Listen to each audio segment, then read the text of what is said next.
పూర్తిగా స్తోత్రాలు చెల్లించండి. హల్లెలూయా.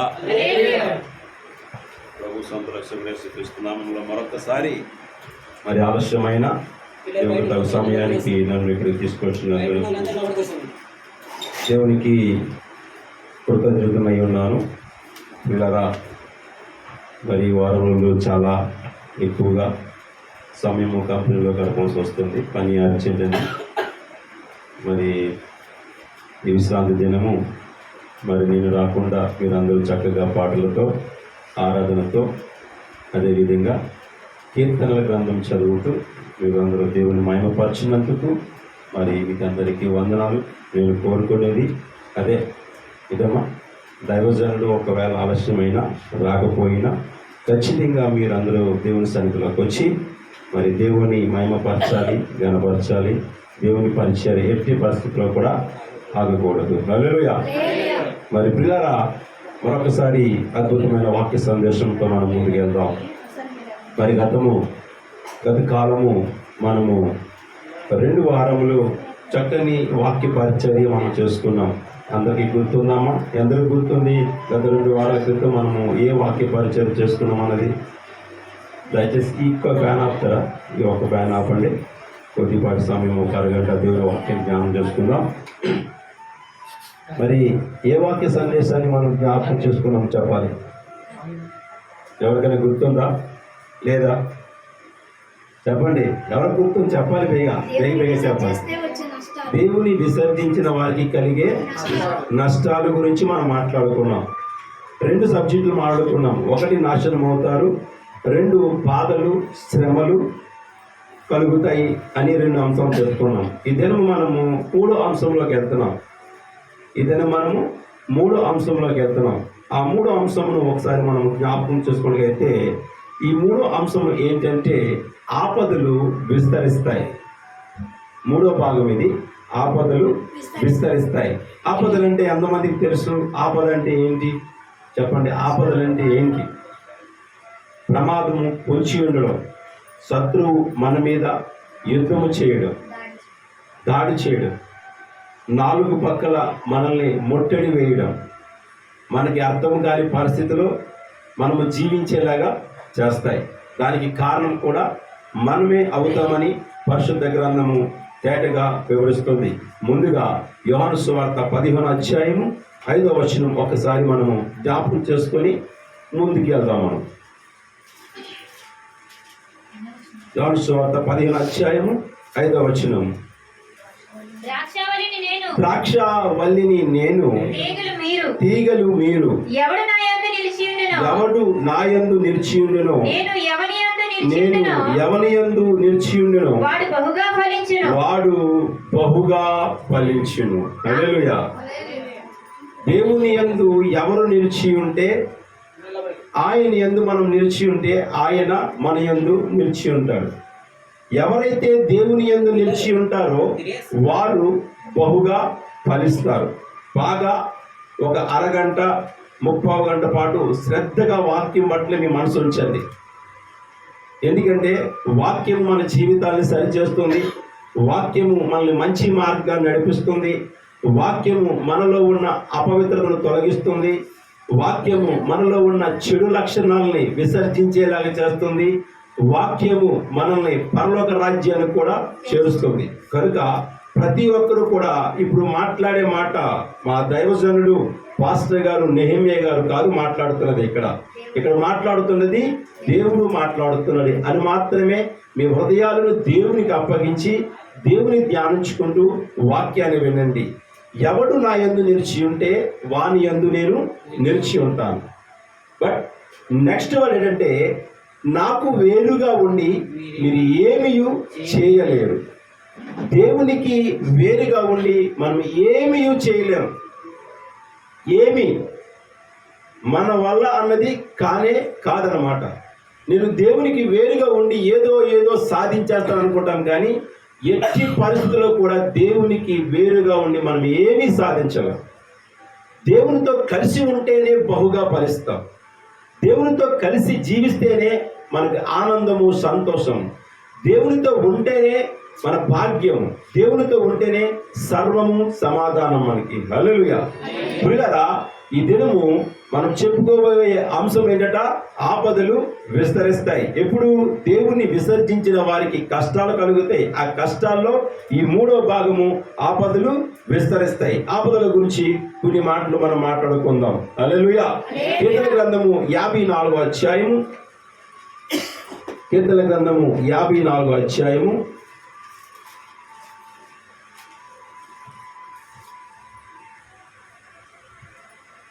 మొదటి వచ్చిన ఒకసారి చదవమ్మా.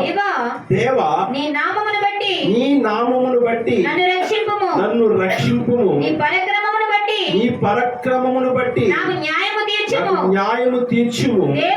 దేవా, నా ప్రార్థన ఆలకింపుము. నా నోటి మాటలు చెవిని పెట్టుము.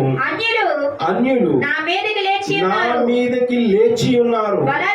బలాఢ్యులు నా ప్రాణము తీయజూచున్నారు. వారు తమ ఎదుట దేవుని ఉంచుకున్న వారు కారు.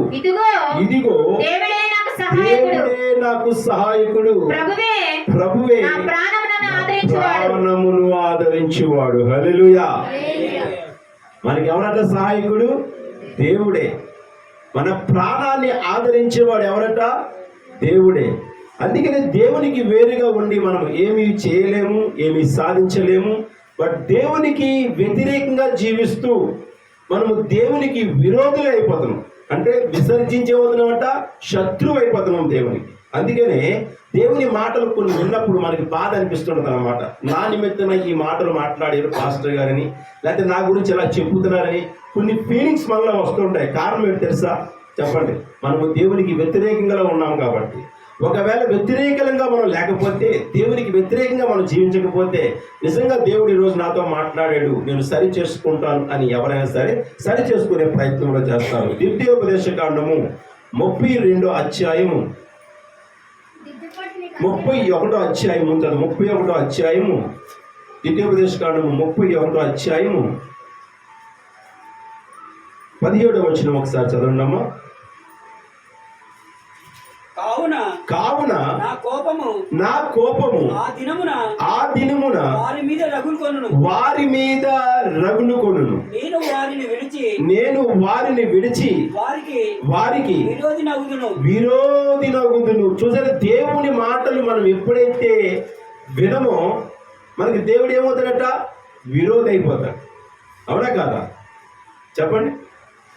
ఎప్పుడైతే మంచి మాటలు నువ్వు చెడు చేస్తున్నావు, నీ పద్ధతి బాగోలేదు, నీ మాట బాగోలేదు, నీ నడవడి నా బాగోలేదు, నీ ప్రవర్తన బాగోలేదు అని ఎవరికైనా మనం చెప్పామనుకోండి, వాళ్ళ దృష్టిలో మనం ఏమవుతాం? విరోధులం అవుతాం. అలాగే దేవుని మాటలు, దేవుని వాక్యము విని కూడా వాక్యానుసారమైన జీవితం లేకుండా, వాక్యాన్ని మనం విని చర్చికి వెళ్ళి వాక్యం విని ప్రార్థించి నా సరే దేవుని మాటలు వినకుండా ఉంటే దేవుడు మనకేటవుతాడు? విరోధే కదా. ఆయన చెప్పిన మాట మనం వెళ్ళదంటే అర్థం ఏంటి? విరోధి మాట ఎవరైనా వింటామా? చెప్పండి. విను. మనం ప్రేమించేవాడి మాటలే మనం వింటాం. లోకంలో ఉన్న ఈ అపవిత్ర కార్యాలన్నీ కూడా మనల్ని ఏం చేస్తాయంటే ప్రేమిస్తుంటాయి. యాక్చువల్లీ ఏం చేస్తాయి? మనల్ని ప్రేమిస్తూ ఉంటాయి. కాబట్టి ఈ ప్రేమించే వాటిని మనం ప్రేమించే ప్రయత్నం చేస్తాం. అవి ప్రేమ చూపించి మనల్ని నాశనానికి గురి చేస్తాయి. ఆ విషయంలో మనం ఆలోచించాం కనుక అందుకనే మనము చాలాసార్లు ఎవరిని ప్రేమించాలి, ఎవరిని ప్రేమించకూడదు అంటే మనకు అర్థం అవుతుంది. ఎవరిని ప్రేమించాలి? మనం మిక్కిలి ఎక్కువగా కథ ద్వారా మాట్లాడుకున్నాం. దేవుణ్ణి ప్రేమించాలి. దేవుని ప్రేమిస్తేనే మనకి సమస్తము సాధ్యము, కానీ లోకమును ప్రేమిస్తే కొంతవరకే సాధ్యం. కనుక ప్రియులారా, వాక్య భాగము బాగా మనం అర్థం చేసుకొని జీవించాలి. ఒక కథ ఒకరోజు మీకు చెప్పాను. ఆ కథను మరొకసారి మీకు వివరిస్తాను. ఒక రాజుగారు చక్కని ఊరిలో ఉన్న వారందరికీ దండోరా వేసి అందరినీ ఒక మీటింగ్కి రమ్మని ఆహ్వానించాడట. అందరూ కూడా మీటింగ్కి వచ్చారు. మీటింగ్కి వచ్చిన తర్వాత అందరిని అడుగుతున్నాడట రాజుగారు. ఒక వ్యక్తిని లేపి, అయ్యా నీకేమి ప్రాబ్లం ఉందిరా, నీకేంటి కావాలని అడిగాడట. సార్ నాకు అన్నీ ఉన్నాయి కానీ ఏంటి వాహనం లేదండి, నాకు వాహనం కావాలని అడిగాడట.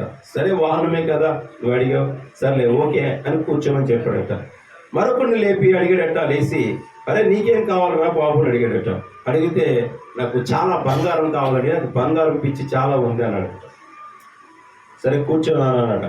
మరొకరిని పిలిచి అడిగాడట, నాన్న నీకేం కావాలో అన్నాడట. ఏమీ లేదు, ఏంటి నాకు విమానాల మీద వెళ్ళడం అంటే చాలా ఇష్టం, కనుక నాకు ఒక సొంత విమానం కావాలని కోరుకుంటున్నాడట. చాలా మంచిది, నీ కోరిక కూడా నేను నెరవేరుస్తాను, సరే కూర్చొని అడిగాడట. సరే ఇలా అడుగుతూ పోతూ ఉండగా లాస్ట్గా ఒక వ్యక్తిని అడిగాడట, నాన్న నీకేం కావాలో చెప్పు అడిగితే, రాజా నాకు ఏమీ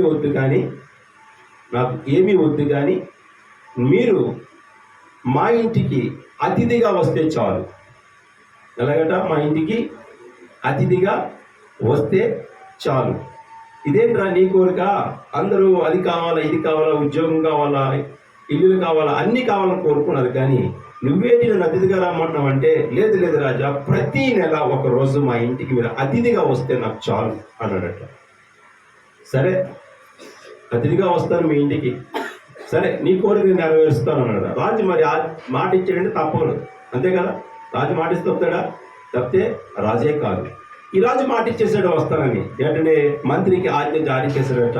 మంత్రి గారు, నేను అక్కడికి రావడానికి సిద్ధంగా ఉన్నాను, మీరు వెళ్ళి చక్కని ఏర్పాట్లు చేయండి అని చెప్పగానే మంత్రి గారు సగం మంది జనాన్ని తీసుకొని ఆ రోడ్లు శుభ్రం చేయించి నీట్గా వారున్న గృహంలోకి వెళ్ళి ప్రవేశించడానికి ప్రయత్నం చేస్తున్నారు. ముందుగా ఈ మంత్రి గారు అక్కడ రోడ్లన్నీ శుభ్రం చేయించి ఆ యొక్క గృహానికి దర్శించారట. దర్శించిన తర్వాత ఆ గృహంలోనికి లోపలికి వచ్చాడట. ఆయన రాగానే ఇంటి మీద కప్పు లేదు. ఏం లేదు? ఇంటి మీద కప్పు లేదు. 4 గోడల మధ్య అతను జీవిస్తూ ఉన్నాడు. ఇదేంట్రా, ఇటువంటి గృహానికి నువ్వు రాజుగారిని ఆహ్వానించావంటే నా పేద స్థితి, నా పేద బ్రతుకు ఇలాగే ఉంటుంది ఏంటి అంటే, పేదవాళ్ళ ఇంటికి దేవుడు రాడా, రాజు రాడా అని అడిగాడు. లేదు, నువ్వు అడిగిన కోరిక మంచిదే, కానీ మరి ఇదంతా బాగోలేదు కదా అని చెప్పేసి మంత్రి తన అనుచరులకి జారీ చేసి అర్జెంటుగా దీన్ని చక్కని బంగ్లాగా తయారు చేయమని చెప్పాడు. వెంటనే ఆ గృహాన్ని చక్కని బంగ్లాగా తయారు చేస్తారు. రాజు విశ్రమించినందుకు ఒక గది, రాజు భోజనం చేయడానికి ఒక గది, రాజుగారు మాట్లాడడానికి ఒక గది, అలాగే రకరకాల రాజు ఇంట్లో ఎన్ని ఉంటాయో అన్నీ అక్కడ సమకూర్చి గార్డెన్, పూల మొక్కలు, మరి దారి అన్ని శుభ్రపరిచారట. రాజుగారు అక్కడికి వస్తూ పోతూ వెళ్తున్నారట. హల్లెలూయా. మనం ఈ రోజుల్లో మనం ఏం కోరుకుంటున్నాం? ఎవరినైనా దేవుడిని కోరుకోమంటే చెప్పండి, మనం ఏం కోరుకుంటున్నాం? నాకు ఇల్లు కావాలి, నాకు పెళ్ళి కావాలి, నాకు బంగారం కావాలి, నాకు బండి కావాలి, నాకు మంచి భర్త కావాలి, లేదా నాకు మంచి భార్య కావాలి, ఏంటి నేను ఇలాగ చెయ్యాలి, నేను అలాగే చెయ్యాలి అని కోరుకుంటాం. కానీ దేవుడా నేను నీతో ఉండాలి, నువ్వు నాతో ఉండాలని ఎప్పుడైనా కోరుకుంటామా? కోరుకో. దేవుడు మనతో ఉంటేనే సమస్తము సాధ్యం. పిల్లరా, ఆయనకి వేరుగా ఉండి మనం ఏది కూడా సాధించలేము. కనుక ఆపదలు ఎందుకు విస్తరిస్తున్నాయి, ఎందుకు వస్తున్నాయి అంటే కారణం ఉంది. ఏంటి ఆ కారణం అంటే, యోబు గ్రంథము 32వ అధ్యాయము 34వ అధ్యాయం ఒకసారి 11వ వచనం చదవమ్మా. యోబు గ్రంథము 32:11 లేదా 34:11 కానీ.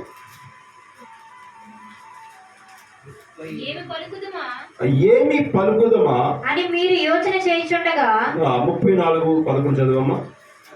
34:11 నరుల క్రియలకు తగినట్టుగా ఫలము ఆయన వారికి ఇచ్చాను. హల్లెలూయా. ఇది నిజమా కాదా చెప్పండి? ఒక వ్యక్తి దేవుళ్ళు చాలా బాగా నడుస్తున్నాడు, యవనస్తుడు. బాగా నడుస్తున్నప్పుడు యవనస్తుడు చాలా చక్కగా ప్రతి కార్యక్రమంలో ఉత్తేజంగా, ఉత్సాహంగా, ప్రోత్సాహంగా నడుస్తూ ఉన్నాడు. నడుస్తున్నవాడు ఒకరోజు దేవునికి విరోధమైన కార్యక్రమాలు మొదలుపెట్టడం ప్రారంభించాడు. ప్రారంభ దశలో ఎవరికీ తెలియదు, తెలుస్తుందా? ఎవరికీ తెలియదు. కొన్ని రోజులు పోయిన తర్వాత ప్రారంభ దశ అర్థమైపోయింది. దేవునికి ఆల్రెడీ విరోధులు అవుతున్నాడు, లోకానికి దగ్గర అవుతున్నాడు. లోకానికి దగ్గర అవుతూ మరి పూర్తిగా దేవుణ్ణి విసర్జించేశాడు. పూర్తిగా ఎన్నోసార్లు వాళ్ళకి హెచ్చరించడం జరిగింది, చెప్పడం జరిగింది. ఒకరోజు క్రిస్మస్కి ముందు అతను నాతో ఏమన్నాడు తెలుసా? నీకు క్రిస్మస్ ఎక్కువ, నీకు జనవరి 1 ఎక్కువ, కానీ నాకు నా పనే ఎక్కువ, నాకు నా పనే ఇంపార్టెంట్, నా పని తర్వాతే దేవుని పని అన్నాడు. ఎందుకు ఏ పని అంటే, తను అందంగా ఉందని ఒక అమ్మాయిని ప్రేమించాడు. ఏం చేశాడు? ప్రేమించాడు. సరే బాబు, నేను అలసిపోతున్నాను రా, దేబెట్టరా అంటే చేసిన పని ఏంటిది? నేను బాగా టైర్డ్ అయిపోతున్నాను, రాత్రి 3:30 అవుతుంది, 4 అయిపోతుంది, నేను దేబెడుతున్నాను, వస్తున్నాను, నాతో పాటు మీరు కూడా రేపు పరిచయం రావాలి కదరా నాన్న, బండికి దేబెట్టరా అంటే బండికి అంటించుకున్నాను. బండి ఎక్కించుకొని ఏం చేశాడట? అంటించుకున్నాడు. ఓకే, తప్పు లేదు, ప్రేమించడం తప్పు కాదు. ఓకే, పెళ్లి కూడా చేసుకున్నాడు, అది తప్పు కాదు. కానీ దేవునికి విరుద్ధంగా జీవించాడు. ఏమన్నాడంట? దేవుడి కంటే నాకు ఈ లోకంలో ఏది ఎక్కువ కాదు అన్నవాడు నాకు లోకంలో ఉన్న నా ప్రియురాల కంటే దేవుడు కూడా ఎక్కువ కాదు అని ఈ క్రిస్మస్ ముందే మాట్లాడిన మాట. క్రిస్మస్ అయి ఇప్పటికి ఎన్ని నెలలైంది? 6 నెలలు, 7 నెలలు ప్రారంభించింది. కానీ క్రిస్మస్ అయి వాళ్ళ వివాహం అయిన తర్వాత 4 నెలలు ఏమైంది? ఎవరు ఎక్కువ? దేవుడు రుజువు చేశాడు. నరుల క్రియలకు తగినట్టుగా ప్రతిఫలం దేవుడు ఇస్తాడు. అది మనం చేసుకున్న దాన్ని, చేసుకున్న వారికి చేసుకున్నంత మహాదేవ అని హిందువులు అంటూ ఉంటారు, అనులు అంటూ ఉంటారు. మనం ఏది విత్తితే అదే కోస్తాం. జామ చెట్టు ఎత్తి మామిడి పళ్ళు మనం కొయ్యలేం. ఏమా, పాపం అనే విత్తనం ఎత్తి పుణ్యం అనే పంట మనం కొయ్యలేం. మనము పుణ్యం అనే విత్తనం ఎత్తితే పుణ్యం అనే ఫలం మనం కోస్తాం అక్కడ ఆయన రాజ్యంలో.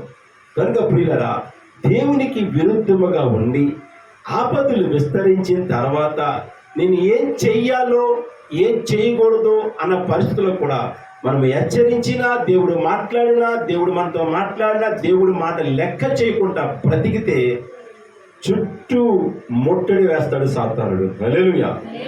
దేవుని వాక్యం సెలవిస్తుంది, నిన్ను తరుము వారు ఒక తోవను వస్తే నిన్ను చూసి 7 త్రోవలు వెళ్ళిపోతారని. మన కొట్టేవాడట ఒక తోవను వస్తేనట, మన కొట్టనందుకు వచ్చినట 7 తావులు ఎత్తుకున్నాడు మనం పారిపోవడానికి. దేవుని వాక్యం కూడా శక్తి చూడండి. కానీ మనం చేస్తున్న అపవిత్ర క్రియలు కానీ, లోపడే తత్వం కానీ, దేవుని విసర్జించి జీవించడం కానీ, మనకి నచ్చినట్టుగా ప్రవర్తించడం కానీ చేసినప్పుడు శత్రువు మన చుట్టూ ఏం చేస్తాడట? ముట్టడి వేస్తాడు. ఎక్కడ తాగోలో అర్థం కాదు. భయంకరమైన పరిస్థితి మనకు వచ్చేస్తుంది.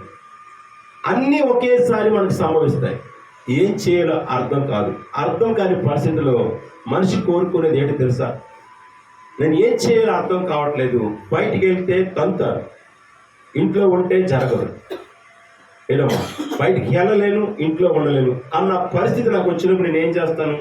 నేను ఎంచుకునే మార్గం ఏంటి చెప్పండి? ఎవరైనా చెప్పగలరా? నేను ఎంచుకున్న మార్గం ఏంటో? బయటికి వెళ్తే లోకము నన్ను బ్రతకలేవు, ఇంటిలో ఉంటే నాకు గడదు, ఇంటిలో ఉండలేక బయటికి వెళ్ళలేక నేను ఎంచుకునే మార్గం ఒకటి ఆత్మహత్య. హల్లెలూయా. అంతే కదా? అవునా కాదా? బయటికి వెళ్తే లోకములను ఊరుకోదు, ఇంట్లో ఉంటే ఇల్లు పోషించాలి, జరగదు. బయటికి వెళ్తే తంతారు, ఇంట్లో ఉంటే ఈయన చూసి నేను ఉండలేను. కనుక ఈయనకి వాళ్ళకి మధ్యలో నేను లేకపోతే నేను సరి అని డిసైడ్ చేసుకుంటా. కారణం ఏంటి?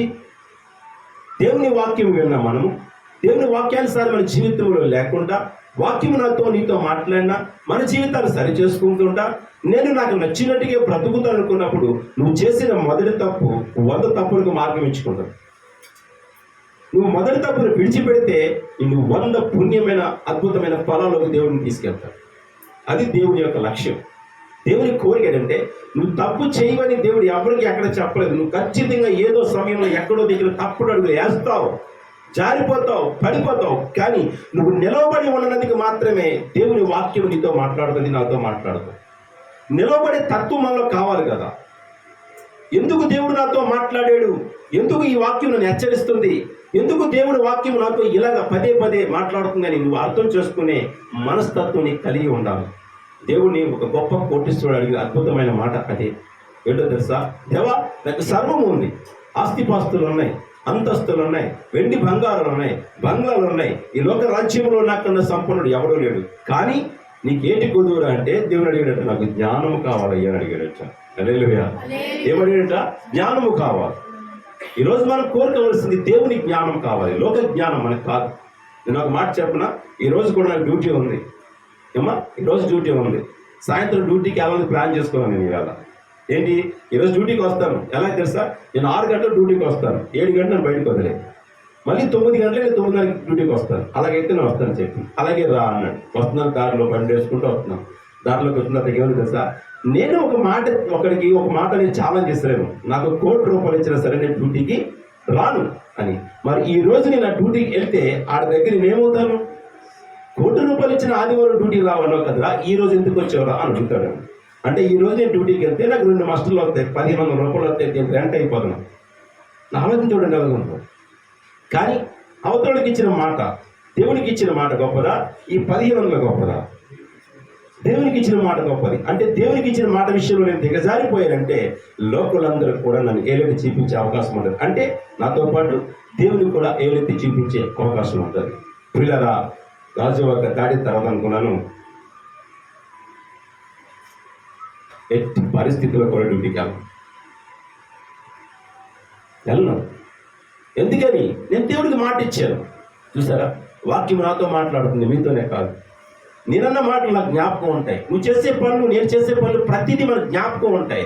మన జీవితాలు సరి చూసుకునే ప్రయత్నంలో ఉండాలి. సరి చేసుకోగలిగినప్పుడే దేవుడు నీతో ఉన్నది ఇష్టపడతాడు. నేను పరిశుద్ధిని కనుక మీరు పరిశుద్ధులు కండి అన్నాడు. మీరు పరిశుద్ధులు అని చెప్పలేదు, పరిశుద్ధులు అవ్వండి. పరిశుద్ధులు అవితే మీకు తెలుస్తుంది. మీరు అడుగు పెట్టు చోట ప్రతిదీ కూడా ఆశీర్వాదమే, దీవించబడతారు. అబ్రాహాముకు దేవుడు ఆశీర్వదించాడు. ఏమని? నువ్వు ఎక్కడ అడుగు పెడితే ఆ ప్రదేశం అట దీవించబడతాడట. అన్నదమ్ముల మధ్య వైరం వచ్చేసింది. ఎవరికి? లోతుకి ప్లస్ అబ్రాహాముకి. అబ్రాహాము సమాధానంతో తొలగించుకున్నాడట. సరే, నీకు నచ్చింది కదా, ఈ సొదొమ గొమొర్రా ప్రాంతం చాలా పచ్చగా కనపడుతుంది, అందంగా కనపడుతుంది, సరే తీసుకో, ఈ భూమి అంతా నువ్వే సేద్యపరచుకో అని పండలేని పొలం వైపు తన దృష్టి మళ్లించుకున్నాడు. దేవుడు కోరుకుని ఏం తెలుసా, నువ్వు ఎండిన మూడవై ఉన్నావు, నిన్ను చిగురించే వాళ్ళని దేవుడు చేస్తానంటాడు. హల్లెలూయా, హల్లెలూయా. నువ్వు నేను ఎండిన మూడవలే ఉంటే మనం చిగురించే వాళ్ళని చేస్తాడు. ఎప్పుడో తెలుసా, దేవుని వాక్యం అనే బీజము నీలో ఉండాలి. అబ్రాహాము అన్నాడు, ఓకే తీసుకో, పర్వాలేదు, నాకేమి కాదు, తీసుకో, నీకు నచ్చింది తీసుకో అన్నాడు. తీసేసుకున్నాడు. అబ్రాహాము వేరే ప్రాంతానికి వెళ్ళిపోయాడు, బీడు భూమి దగ్గరికి వెళ్ళిపోయాడు, మెట్ట భూమి దగ్గరికి వెళ్ళిపోయాడు. అది శుభ్రంగా పంట పండిస్తున్నాడు, దేవుడు ఆస్వాదిస్తున్నాడు. హల్లెలూయా. ఫలిస్తుంది. ఎందుకని? దేవునికి వేరుగా ఉండి ఆయన ఏం చేయలేదు, దేవునితో ఉండే సాధిస్తున్నాడు. నాకు వేరుగా ఉండి మీరు ఏమీ చేయలేరు. నాకు దేవుడు కావాలి. ఈ లోకంలో సిరి సంపద కాదు నాకు కావాల్సింది, ఈ లోకంలో బంధుమిత్రులు కాదు నాకు కావాల్సింది, ఈ లోకంలో స్నేహితులు కాదు నాకు కావాల్సింది, ఈ లోకంలో ఉన్న ఆస్తి సిరి సంపద నాకు అది కావాల్సింది. నా ఆశ, నా కోరిక, నా జీవము సమస్తము దేవుడే. దేవుడు నాతో ఉండాలి అని ఒక అద్భుతమైన నిబంధన చేసుకున్నాడు. కాబట్టి అబ్రాహాము ప్రపంచంలో అందరికంటే దేవుడు ఆయన హెచ్చించాడు అబ్రాహామును. హల్లెలూయా. ప్రియులారా, ఆపదలు ఎందుకు వస్తున్నాయి? కారణం ఏంటి? ఎందుకు విస్తరిస్తున్నాయి? కారణం ఏంటి?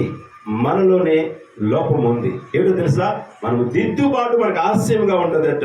నీవు నా మాటను వెనుకకు త్రోసి వేసేదవు. ఏంటట? దిద్దుబాటు నీకు అసహ్యము కాదా? దేవుని వాక్యము నిన్ను సరిచేయాలని ప్రయత్నం చేస్తే దేవుని వాక్యాన్ని మనం అసహించుకుంటాం. ఆయన మాటను మనం ఏం చేద్దామంట? పక్కకి తోసి వేస్తామా లేదా? ఇక్కడ వాక్యం ఎంతో మనం ఇది చేయకూడదని.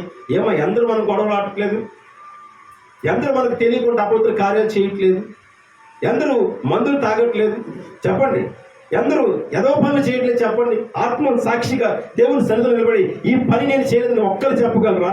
ప్రభు వాక్యం ఉంటుంది, నీతిమంతులు ఒక్కడు లేడని. నీతిమంతులు ఒక్కడు లేడని ప్రభు నేనున్నాను అని ఎందుకు నేను చేయి చూపించలేకపోతున్నాను? కారణం మనలో ఉన్న బలహీనత ఏంటో తెలుసా? వాక్యాన్ని అంగీకరించాం, వాక్యానుసారమైన జీవితంలో మనం నడవం, వాక్యాన్ని మనం ప్రేమించాం, వాక్యం పట్ల భయభక్తులు కలిగి మనం జీవించాం. కనుకనే మనం జారిపోతూ ఉంటాం. ఈరోజు నేను ఉన్నానని చేయొద్దండి, ఎత్తగలరా? ఎత్తగలమా? ఎత్తలేకపోతున్నాం. ఏ రోజున ఆలోచించామా? అదే అడిగాడు దేవుడు, జ్ఞానము కోరుకోను. హల్లెలూయా. నువ్వు కోరుకోవలసింది ఏంటంటే జ్ఞానము. జ్ఞానం కోరుకుంటేనే నువ్వు సరి చేయబడతావు. జ్ఞానం కావాలి. ఏది జ్ఞానం కావాలి? లోక జ్ఞానం కాదు, నీకు కావాల్సింది దైవ జ్ఞానం కావాలి. దైవ జ్ఞానంలో ఉన్న శక్తి ప్రపంచానికి దేనికి లేదు. ఈ రోజు తెల్లవారు లేస్తే గుళ్ళంటే ఎందుకంటే పారిపోతారు ప్రతి ఒక్కరు కూడా. కారణం ఏంటి? ఏముంది దేవాలయంలో? ఏముంది చర్చిలో? చెప్పండి, ఏముంది? దేవాలయంలో దేవుడు కనిపిస్తాడా? కనిపించడు. కానీ ఎందుకు పరిగెడతారు? దేవునికి లోపడే తత్వం మనం కలిగి ఉండాలి. దేవుని వాక్యం మనతో మాట్లాడాలని ఆశ కలిగి ఉండాలి. దేవుని సన్నిధిలో ఏముంది? 4 గోడలు, మన ఇంట్లో బోల్డ్ సామాన్లు ఉంటాయి. టీవీ ఉంటుంది, ఫ్రిడ్జ్ ఉంటుంది, ఆ వాషింగ్ మిషన్ ఉంటుంది, సిల్వర్ సామాన్లు ఉంటాయి. ఇంటి నిండా పేర్చుకుంటాం అన్నీ కూడా దులుపుకోవడానికి కదా. కానీ దేవుని సన్నిధిలో ఏముంటుంది చెప్పండి? ఈ డెకరేషన్ తప్ప ఏమైనా ఉంటుందా? ఉండదు. కానీ పరిపూర్ణమైన సంతోషం ఉంటుంది. హల్లెలూయా, హల్లెలూయా. దేవుని సన్నిధిలో ప్రశాంతత ఉంటుంది. దేవుని సన్నిధిలో మనశ్శాంతి ఉంటుంది. దేవుని సన్నిధిలో సమాధానం ఉంటుంది. మీరందరూ రకరకాల మనస్తత్వం లోపలికి వచ్చారు. ఇప్పుడు అందరూ ఏక మనసులై ఉన్నారు. అదే దేవుని సన్నిధి. హల్లెలూయా. దేవుని గుడిలోకి వెళ్ళిన తర్వాత మీ మనసు అంతా ఒక్కటే అయిపోద్ది. వేరు వేరుగా తిరగదు, ప్రయాణం చేయదు. ఆ మనసు ఎప్పుడు కూడా అదే విధంగా ఉండాలనే కోరిక దేవుడిది. ఆపదలు ఏం చేస్తున్నాయట? విస్తరిస్తున్నాయి. నాకెందుకు ఈ ఆపదలు? నాకెందుకు ఈ సమస్య? ఎప్పుడైనా గమనించుకున్నామా? ఆలోచించుకున్నామా? నాకెందుకు ఇలాగ వస్తుందని? చెప్పండి. నాకెందుకు కరువు వస్తుంది? నాకెందుకు ఇబ్బందులు వస్తున్నాయి? నాకెందుకు శోధనలు వస్తున్నాయి అని ఏ రోజైనా మనం ఆలోచించుకోగలిగామా? ఆలోచించలేదు అంటే మనకి ఏం లేదట? జ్ఞానము లేదు. దేవుని జ్ఞానం అడగండి. ప్రభువా నాకు జ్ఞానం దయచేయి, నాకు ఆలోచన శక్తిని దయచేయి. ప్రభు మాట్లాడుతున్నాడు వాక్యములో, పాము వలె వివేకమును పావురం వలె నిష్కపటమును కలిగి ఉండాలట. పాము ఆలోచిస్తుందట, ఎటు పక్క నుంచి ఎటువంటి అపాయం నాకు వస్తుందని చెప్పేసి. దానికి చెవులు లేవు, స్పర్శ జ్ఞానం మాత్రం ఉంది. మీ ఒంటి మీద చీమ పడితే తెలుస్తుందా? తెలీదా? దురదేస్తే తెలుస్తుందా? తెలీదా? చెప్పండి. పురుగు వాళ్ళకి తెలుస్తుందా? తెలీదా? ఏదైనా కుడితే తెలుస్తుందా? తెలీదా? స్పర్శ జ్ఞానం. అలాగే జ్ఞానానికి కూడా మనకు ఒకటి కావాలి, వివేచన జ్ఞానం కావాలి. పాము వివేచిస్తుందట, ఎటు నుంచి ఏ అపాయం వస్తుందని చెప్పేసి 4 పక్కల తన కళ్ళు తిప్పుకొని ఉంటుంది. చెవులలో స్పర్శ జ్ఞానం. నువ్వు నేల మీద అడుగేసినప్పుడు దానిలో ఒక శబ్దం వస్తుంది. మీరు చాలాసార్లు ఇళ్ళలో కూర్చుంటారు, రోడ్డు పనులు కూర్చుంటారు. లారీ వెళ్ళినప్పుడు భూమి అదురుతూ ఉంటుంది. తెలుసా మీకు? అవునా? చెప్పండి. అదురుతుందా? అదరట. కారణం ఏంటి? స్పర్శ జ్ఞానం. అది అర్థం ఉంది. అది అదరబట్టే ఇక్కడ మనం ఊగుతాం. అందుకనే ఒక స్పర్శ జ్ఞానం దేవుడు పాముకి ఇచ్చాడు. అటువంటి వివేకం కలిగి ఉండాలి. ఫ్యూచర్ గురించి వివేచించు, ఆలోచించు. రాబోయే జీవితం గురించి ఆలోచించు. దేవుని మాట గురించి ఆలోచించు. ప్రభు నాతో ఎందుకు ఇలా మాట్లాడుతున్నాడని ఆలోచించు. అప్పుడు నువ్వు జ్ఞానవంతుడు అవుతావు. నీకు ఒక మార్గము దేవుడు సిద్ధపరుస్తాడు. వెళ్ళే మార్గం నీకు సరళం చేస్తాడు దేవుడు. నువ్వు ఈ తావని వెళ్ళని చెప్తాడు. నువ్వు ఈ తావని వెళ్తాను. ఆ తావని ఎక్కడికి వెళ్తావు తెలుసా? చివరికి వెళ్ళినప్పుడు ఒక పెద్ద భయంకరమైన ఒక లోయ కనపడుతుంది. ఆ లోయలోకి వెళ్తావు. ఈ తావ చూపించాడు దేవుడు. ఈ తావలో ఎక్కడికి వెళ్తావు తెలుసా? ఈ తావలో వెళ్ళినప్పుడు ప్రతి ఒక్కడు ఏమంటాడు తెలుసా? ఈ రోజు మీరు బైబిల్ పట్టుకొని ఇంటి దగ్గర బయట మిమ్మల్ని ప్రతి ఒక్కడు ఏమంటాడు చెప్పండి? ఎక్కడికి వెళ్తాను చెప్తారు మిమ్మల్ని? దేవుని మందిరానికి వెళ్తాను చెప్తారు. ఓకేనా? అదే త్రావులు వస్తూ మందు సోదరు నుంచోండి. మీరు ఎక్కడికి వెళ్తారని చెప్తారు? ఓకేనా? సినిమా దగ్గర నుంచోండి. ఏం చెప్తారు చెప్పండి? త్రావే మనల్ని పాడు చేస్తుంది. మనం నడిచే త్రావును మనం ఎంచుకోవాలి. మనం ఎన్నుకోవాలి. ఈ త్రావును వెళ్తే నా బ్రతుకు బాగుంటుంది. ఈ త్రావును వెళ్తే నాకు మంచి పేరు వస్తుంది. ఈ త్రావును వెళ్తే నాకు జ్ఞానం వస్తుంది. ఈ త్రావును వెళ్తే లోకంలో నాకు గౌరవం ఉంటుంది. ఈ త్రావును వెళ్తే సమాజంలో నాకు విలువని దేవుడు పెంచుతాడు. ఈ త్రావును నేను ప్రయాణం చేస్తే చివరికి పరలోక రాజ్యానికి నేను చేరుకోగలుగుతాను. ఒక జ్ఞానం కలిగి ఉండాలి. ఆపదలు వచ్చేస్తున్నాయి ప్రభువా అంటున్నాం. ఆయన ఏమన్నాడు సార్? ప్రభువా నేను ఎందుకు పెండం అంటున్నాడు ఆయన. నేను చెప్పిన మాట ప్రకారం మీరు చేయకుండా, నేను ఏది చెప్తున్నానో మీరు దాని ప్రకారం నడవకుండా నన్ను ఎందుకు పిల్లలు అడుగుతున్నాడు ఆయన. నిజమేనా కాదా? చెప్పండి. మీ పిల్లలు స్కూల్కి పంపిస్తున్నారు. దేనికి పంపిస్తున్నారు? చదువుకోవాలి పంపిస్తున్నారు. ఫెయిల్ అయిపోతే మీరు పంపిస్తారా? డబ్బులు కట్టడం మీరు ఎందుకు తిడతారు తెలుసా? ఒరే ఈ సంవత్సరం అంతా నీకు 40,000 50,000 నీకు ఆ యొక్క స్కూల్కి పోసావురా, కనీసం నువ్వు ఫెయిల్ అయిపోయావు, మళ్ళీ ఎందుకు ఇంకోసారి ఫెయిల్ అయిపోయినందుకు కానీ ఈ డబ్బులు కట్టాలా అంటా మనమా? మనం మన పిల్లలను దండించినప్పుడు మనల్ని పరలోక రాజ్యానికి తీసుకెళ్లే ప్రభు మనల్ని దండించడం తప్పు కాదు. 100% సత్యం ఇది. ఎందుకంటే ఏ లోకంలో నువ్వు ఎంత బాగా బ్రతికిసినా పరలోక రాజ్యంకి వెళితేనే నువ్వు గొప్పవాడివి, లేకపోతే గొప్పవాడు కాదు. పరుగు పందానికి చాలా మంది వెళ్తారు, గెలుపొందినోడికే కప్పు వస్తారు. నేను పరిగెట్టలేను, నాకు పొట్ట ఎక్కువ ఉంది, నాకు ఆయాసం వచ్చేస్తుంది, నాకు అసలు పడదు అంటే పరిగెట్టలేవు, గెలవలేవు, ఏ లోకంలోనే ఉండిపోతావు. గెలాలి, దేనిలో గెలాలి? నా పరుగు తొడముట్టించి తిని పోలేవాడట, నేను జీవ కిరీటము పొంది తిని అన్నాడట. హల్లెలూయా, హల్లెలూయా. మన పరుగు ఎలా ఉండాలట? చివరి వరకు ఉండాలి, మధ్యలో ఆగిపోకూడదు. ప్రియులారా, ఆపదలు ఎందుకు వస్తున్నాయి ఎంచుకోండి, ఎంచుకునే మార్గంలో ఆలోచించండి, ఆ మార్గంలో సరిగ్గా మనం ఉన్నామో లేదో యోచించండి. ప్రతిసారి పరీక్షించుకోండి, ఈ ఆపద నాకు ఎందుకు కలుగుతుంది, ఎందుకు వస్తుందని. ఆపదల గురించి పరిగెట్టలు చాలా మంది ఉన్నారు. అమ్మా, రూతు గ్రంథంలో ఉన్నాడు ఎవరట? మోయ, ఎవరో పేరు? నయోమి భర్త ఎల్లెమెల్లెం. ఏం చేశాడట? వద్దు, రొట్టెలు సక్రమంగా దొరుకుతున్నాయి, ఫుడ్ బాగా దొరుకుతుంది, ఇక్కడ బ్రతుకుదాం అనుకోలేదట, వేరే దగ్గర పోదాం, మూడు డబ్బు బయలుదేరాడు. అక్కడికి వెళ్ళి లాస్ట్కి తన ఇద్దరు బిడ్డలు కూడా చనిపోయి వెనక్కి వచ్చేసింది. నయం పోగొట్టుకోండి ఆపదలో. యోనాకి చెప్పాడు దేవుడు, అరే యోనా నువ్వు ఇలాగ వెళ్ళక అన్నాడు. అచ్చచ్చి ఇలాగ వెళ్తాను, ఆపద కాదా? ఏమండి, ఒక తేలు వస్తే మీరు అందరూ బయటికి పరిగెడుతున్నారు. తేలు వస్తే పెద్ద తిమింగలు మింగిసినాడు, ఎక్కడున్నట్ట? గర్భంలో ఉన్నాడు. ఉంచొచ్చా దేవుడు? జీర్ణం అయిపోయినాడు, మొక్కలకి తిని పారేరు మంది. కానీ దేవుడు మాట అంటుంది, చేప కూడా ఏమన్నా సార్, యోనా మీనా కాబట్టి మీనా యోనా నీటిలో పడతాడు. ముందు తెలుసు దేవుడికి, యోనా ఎక్కడ పడతాడట? నీటిలో పడతాడు. నువ్వు లోకంలో పడతావు, దేవుడు తెలుసు. వాక్యం ఏముంటుందట? నువ్వు లోకంలో పడకుండా నువ్వు సరి చేసుకోవాలి. వాక్యం మనతో మాట్లాడుతుంది. యోనా నీటిలో పడతాడు సంగతి దేవుడికి తెలుసు. అందుకే మీనా ఆ యోనా ఎక్కడ పడతాడో ఆ షిప్పుతో పాటు నువ్వు ప్రయాణం చేయి, ఆ వాడితో పాటు నువ్వు వెళ్ళు. యోనా ఎప్పుడైతే నీటిలో పడతాడో తను నువ్వు స్వీకరించు, నీ ఆహారములు తీసుకొని నీ గర్భములో నీ పిల్లల వల్ల అది నుంచోని ఇప్పుడు ఉమ్మలు మీరు తాగి చచ్చిపోతారు. చిన్నపిల్లలు నవమాసాలు మోసిన తల్లి ఏకాగ్రత కొద్దిగా తేడా చేస్తే ఆ ఉమ్మని ట్యూబ్ ఉంటాయి చూస్తారు, పైన ఒక పొరలాగా ఉండి అందులో నీళ్లు ఉంటాయి. ద్రవ్యం, పాదరసం, మా బిడ్డకి పాదరసం అది చిన్నది కాన నోట్లోకి వెళ్ళినా ముక్కులోకి వెళ్ళినా బిడ్డ ప్రమాదానికి గురవుతారు.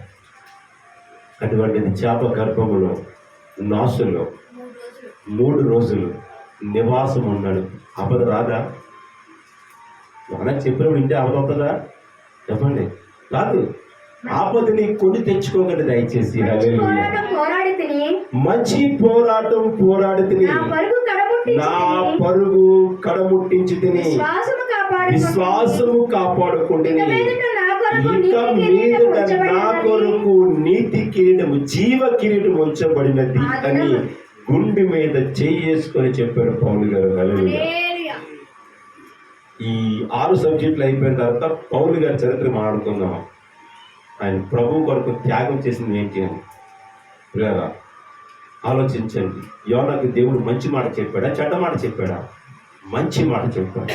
యోనా చెడ్డదిగా అనిపించింది యోనాకి. ఈరోజు దేవుని మాట వింటున్న ప్రతి ఒక్కరికి చెడ్డదిగా అనిపిస్తుంది. ఎందుకో తెలుసా? పాపం అనే బంధకాలు మనం ఉన్నాం కాబట్టి, నీతి అనే బంధకాన్ని మనం విడిచిపెట్టాం కాబట్టి మనం ఏది చెప్పినా మనకి బాధ అనిపిస్తుంది. నా కోసమే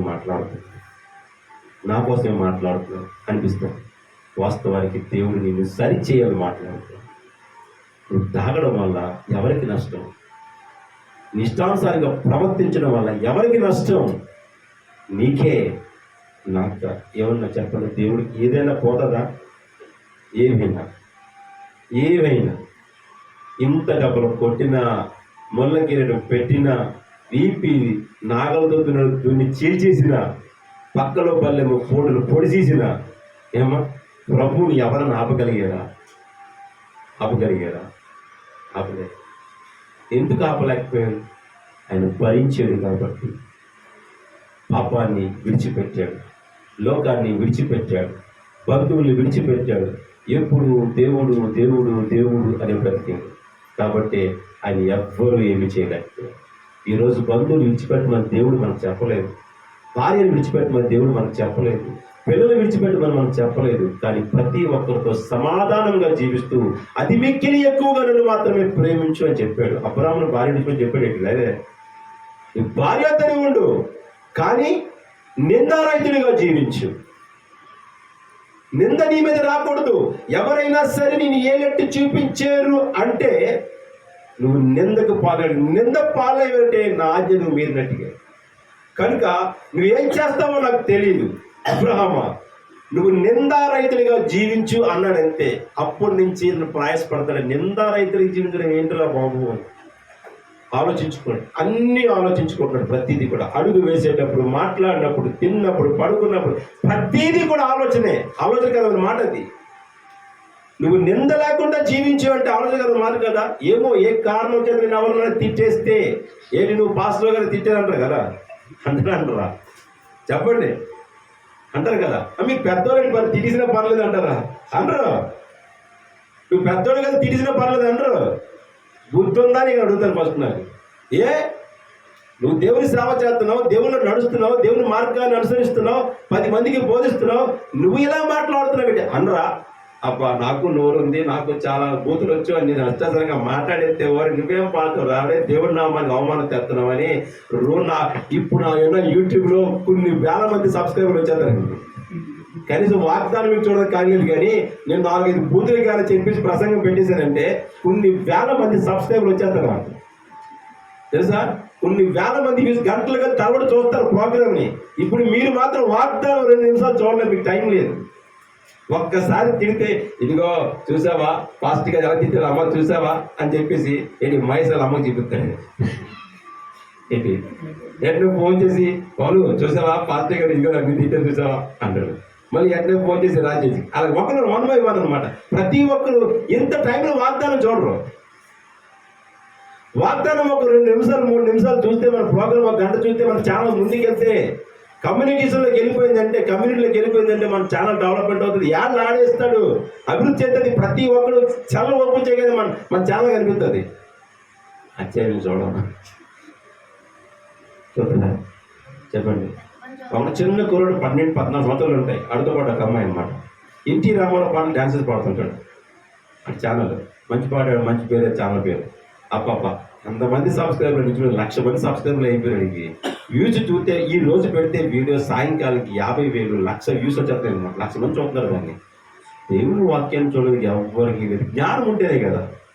వీళ్ళందరూ డ్యాన్స్ రెడీగా తర్వాత ఎక్కడేస్తారు డ్యాన్సులు చెప్పండి. నరకాన్ని ఏం డ్యాన్స్ అంట, వీడు పాట ఆరేసుకోపోయి పారేసుకుంటాడు. అప్పుడు అక్కడ పారేసుకుంటాడు మొత్తం అని, అక్కడ అన్ని పారేసుకుంటాడు. ఒక్కడు కాదు, నేను అన్ని పారేసుకోపోయి ఇక్కడికి వచ్చాను పొరపు అంటాడు అనమాట. ఇటుకెందుతాడు అటుకెందుతాడు, దారి లేదు ఎట్టడానికి. ఇటు పరిగెట్టినే గంతడం గెంతు. ఈ రోజు చెప్పినప్పుడు వినో, ఆ రోజు గెంతినప్పుడు పరిగెట్టినది తోక దొరకదు. ఈ రోజు అనేక మార్గాలు దొరికితే పాపం చేయడానికి మన ఇష్టానుసారం జీవితం. కానీ పరలోక రాజ్యానికి వెళ్ళేది మార్గం దొరకదు. ఆ రోజు మనం దొరుకుతుందా? ప్రభు ఉండగానే మనం ఏం చేయాలట, ఇప్పుడైనను నీవు సమాధాన సంబంధమైన సంగతులు ఎరిగి ఉంటే నీకెంతో మేలు. హల్లెలూయా. ఇప్పుడు నువ్వు దేవుని వాక్యాన్ని వింటే, దేవుని వాక్యానికి లోపడితే, నీ వాక్యానుసారం జీవిస్తే నీకెంతో మేలు. వాక్యం అంటే మేలండి. వాక్యానుసారం జీవిస్తే మేలు. మనకి మేలు కావాలా కీడు కావాలా మనకి చెప్పండి. ఎక్కువ కీడు ఎంచుకుంటాం, మేలు కోసం ఎవరు ఆలోచించాం. కనుక పిల్లరా, చాలా మంది దేవునికి వ్యతిరేకంగా జీవించి చాలా మంది నాశనం అయిపోయిన మనం చూస్తాం, ఆపదలు తెచ్చుకున్న మనం చూస్తాం. ఈరోజు దేవునికి వ్యతిరేకంగా జీవించి మన సంఘంలో ఉన్న యవనస్తుడు ఏమయ్యాడంటే, ఈరోజు ఎవరు ప్రేమించాడు దేవుడు చెప్పాడు, తెలియదని ప్రేమించాడు. ఎవరు సంవత్సరం కళ్ళు పోగొట్టుకున్నాడు, ప్రాణాన్ని పోగొట్టుకున్నాడు. ఆపద వచ్చేసింది, ముట్టడి వేసిన శత్రువులు 4 పగలు పొంచి ఉన్నారు. బలవంతుడే కానీ బలహీనపరచబడ్డాడు. కారణం దేవుణ్ణి విసర్జించి తిరిగాడు. దేవుని విడిచిపెట్టాడు. ఎప్పుడూ కూడా బాగుపడలేదు. ఈ రోజు వరకు చరిత్రలో లేదు, బైబిల్ గ్రంథంలో కూడా లేదు. పరిశుద్ధ గ్రంథంలో దేవుని విడిచిపెట్టి పరలోక రాజ్యం వెళ్ళిపోయిన ఒక్కడు కూడా కనిపించట్లేదు, లేదు. కనుక ఆలోచించేది అర్థం చేసుకోండి. దావీదు ఆపదకు గురయ్యాడు, సంసోను ఆపదలు తెచ్చుకున్నాడు. ఈ రోజుల్లో మనం అనేకమైన ఆపదలు తెచ్చుకుంటాం. అంత ఘోర పాపము కాకపోయినా ఏదో విషయంలో ఎక్కడో దగ్గర మనం యోచించకుండా ఆలోచించకుండా తప్పటడుగులు వేస్తున్నాం. కాబట్టి మనం ఎక్కడో దిగిన ఆపదలు మనకి సంభవిస్తున్నాయి. ఆపద సంభవించిందంటే కీడు ఎందుకు వస్తుందో మేలు కొరకే పెద్దలు అంటూ ఉంటారు. ఒక కీడట మేలు కొరకట. ఏంటి ఆ మేలు? నాకు ఒక కీడు సంభవించింది, అది నా మేలుకే. నాకు కష్టం వచ్చింది, ఒక మేలుకే. నన్ను ఒకడు ఇబ్బంది పెట్టాడు, నా మేలుకే. ఒకడు నన్ను కొట్టాడు, నా మేలుకే. ఏంటి మేలు? అది కొట్టినప్పుడే భరించుకున్నాను కాబట్టి ఈరోజు మేలు. నేను దేవుని బిడ్డనై ఉన్నాను కాబట్టి అని చెప్పుకుంటున్నారు. లేకపోతే ఆడి సంగతి మీకు తెలియదు అంటున్నారు. లేకపోతే ఆడి సంగతి నీకు తెలియదండి. చాలా మూర్ఖుడు, ఎవరిని లెక్క చేయడు. దేవుళ్ళో ఉన్నాడు కాబట్టి ప్రతికి బట్ట కడుతున్నారు అంటున్నారు. మేలా కాదా? నాకు యాక్సిడెంట్ అయింది, మేలా కాదా? నా తల్లిదండ్రులను విడిచిపెట్టారు, మేలా కాదా? నా అన్నదమ్ములను పట్టించుకోవడం మేలా కాదా? నా కాళ్ళ మీద నేను బ్రతుకుతున్నాను. ఇప్పుడు ఎవరికి చేయి చాపకుండా బ్రతుకుతున్నాను, మేలా కాదా? చెప్పండి, మేలు. అంతేనా? అయ్యో మా అమ్మ చూడలేదు, అయ్యో మా నాన్న చూడలేదు అనే గతి నాకు లేదు. ఇప్పుడు నాకు దేవుడు 2 కాళ్ళు ఇచ్చాడు, సింగిల్ హ్యాండ్తో కష్టపడుతున్నాను. ఏమా? సింగిల్ హ్యాండ్, 1 man army అంట నాది. ఒక చేతితోనే కష్టపడి అందరిలాగే బ్రతుకుతున్నాను, దేవుడిలో బ్రతుకుతున్నాను. దేవునికి మంచి పేరు తేవాలనుకుంటున్నాను, నాకు మంచి పేరు తెచ్చుకోవాలనుకున్నాను, సంఘానికి ముఖ్యంగా మంచి పేరు తేవాలనుకుంటున్నాను. హల్లెలూయా. ప్రతి ఒక్కరు సంఘానికి మంచి పేరు తెచ్చే ఆలోచన ఉంచుకోండి. దేవునికి మంచి పేరు తెచ్చే ఆలోచన కలిగి ఉండండి. పిల్లల ద్వితీయోపదేశకాండము 32 నుంచి ఒకసారి చదవండి. 25 వరకు 5 వచనం చదువుకొని మన కార్యక్రమాన్ని ముగించుకుందాం. ద్వితీయోపదేశకాండము 32:18 నుంచి. నిన్ను పుట్టించిన ఆశ్రయ దుర్గమును ఎవరట? నిన్ను పుట్టించిన ఆశ్రయ దుర్గమును విసర్జించి తిని. చదవండి. నిన్ను కనిన దేవుని మరచితివి. మనల్ని ఎవరు కన్నారు? మనల్ని ఎవరు పుట్టించారు? మాటలు రావేటమ్మా, దేవుడు. ఇది మాట రానమాట. ఇది కుక్క మాట్లాడానికి కుక్క వేటకెళ్తే ఉసుకో అంటే ఉసుకో ఉంటుందట. ఇది ఉసుకో అంటే అది ఉసుకో ఉంటుంది. కోయిలు తెలుసు కదా మీకు, కోయిల దానిలో మనం అనలేము అనండి, అది ఎక్కువ ఎర్రెక్కిపోతుంది అనమాట. ఇప్పుడు మనం ఎర్రెక్కిపోవాలి, వెంటనే సమాధానం వచ్చేది మనకి. ఏంటంట? ఎవరు మనం పుట్టించారు? గట్టిగా. మనల్ని ఎవరు సృష్టించారు? త్వరం రాకపోతే నేను ఇక్కడ ఆపేస్తాను. వెళ్ళాం మిమ్మల్ని అవును గట్టిగా. మనల్ని ఎవరు పుట్టించారు? మరొకసారి చదవని వాక్యాన్ని. నిన్ను కనిన దేవుణ్ణి ఒకసారి గట్టిగా మీరందరూ నాతో పాటు నిన్ను కనిన. గట్టిగా స్కూల్లో పాటలు గట్టిగా చెప్తారు. మన స్కూల్లో పాటలు గట్టిగా ఉండాలి. గట్టిగా అరిస్తారంటే జ్ఞానం ఉండిపోద్ది, బుర్రలో ఉండిపోద్ది మైండ్ లో. నిన్ను కనిన చదవండి. దేవుని మరచితివి యెహోవా దానిని నువ్వు ఎక్కడున్నావో దేవుడు తెలీదా? ఒక సహోదరి ఉంటుంది, పాస్టర్ గారు నేను చాలా బేగా వెళ్ళిపోవాలండి అన్నారు. ఏమమ్మా అన్న? మా మేడం ఒప్పుకోదండి అన్నారు. సరేలే కూర్చోమ్మా, పాటలు అవుతున్నాయి, ఆరాధన అయిపోద్ది, వాక్యం స్టార్ట్ అవుతుంది, అప్పుడు వెళ్ళిపోతుంది.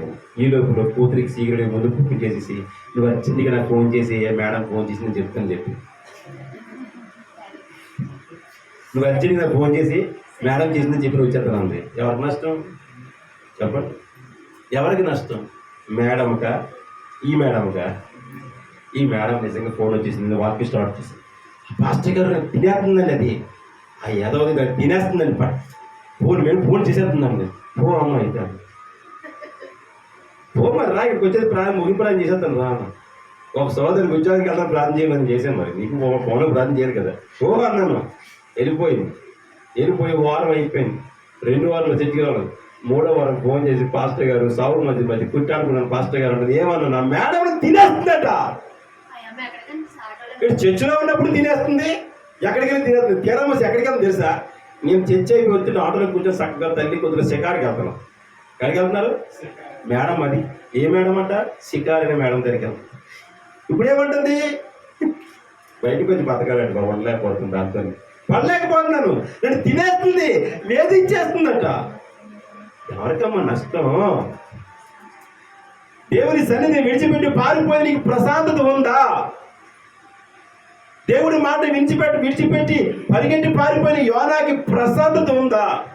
నిద్రపోదాం కూడా పోయి ఆపి ఎవరికి తెలియకుండా ప్రళయం రప్పించాడు దేవుడు.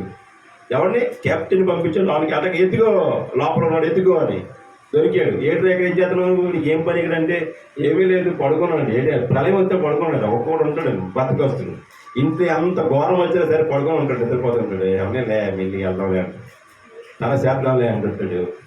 ఇలాంటి వాళ్ళు చాలా మంది ఉంటుంటారు. కంగారు ఏముంది, వెళ్దాంలే, అలాగే ఏమైనా వెళ్దాంలే అన్నట్ట. వెళ్దాంలే కాదు, ఉండు నీ నెక్స్ట్ ప్రోగ్రామ్ చూపిస్తానండి.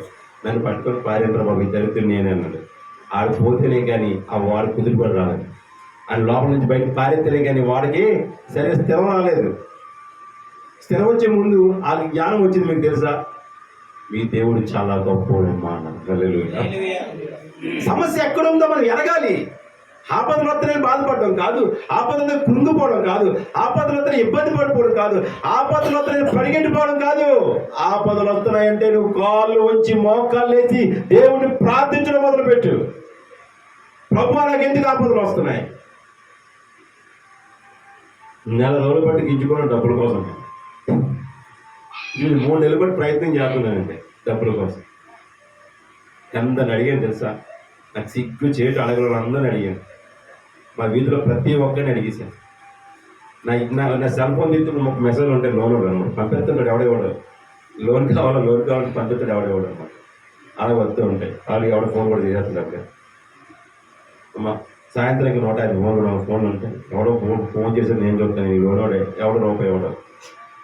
ఎందుకంటే శోధన మేలు కొరకు వస్తుంది. దేవుడు మార్గం సిద్ధపాటు చేస్తాను ఖచ్చితంగా. చేయట్లేదా? ఒక సహోదరు ఉంది, నేను నా పాస్టర్ గారు భయపడగలను. నా బండి అమ్మని కొన్ని నెలలు చేసుకున్నాను. నేను నా బండి ఇచ్చేద్దామని నిన్న కూడా ఒక అతను చెప్పాను, నెలాఖరులో చూస్తాను, నెలాఖరు బండి అమ్మేస్తున్నాను, 40,000 వస్తుంది, 10,000 కలిపి వాళ్ళు బాకీ తెచ్చుతాను. బండి అమ్ముకుని మాయగారు అప్పుడు ఏమన్నాను, అమ్మేస్తాను పోతే పోనీ, వద్దండి అందుకు కొంచెం బండి నేను చూస్తాను ఎక్కడ అందుకు తెలుస్తలేదు దేవుడు అని. ఈ ఆపద ఉందని, ఈ శ్రమ ఉందని, ఈ బాధ ఉందని, ఈ ఇబ్బంది ఉందని దేవుడి పని మానేశాను. నేను ఏం మానేస్తున్నాను? నిన్ను కనిన నిన్ను సృష్టించిన దేవుణ్ణి మర్చిపోయి తిరుగుతా. చదవండి వాక్యాన్ని. తన కుమారుల మీదను కుమార్తెల మీదను క్రోధపడెను, వారిని అసహించుకొనెను.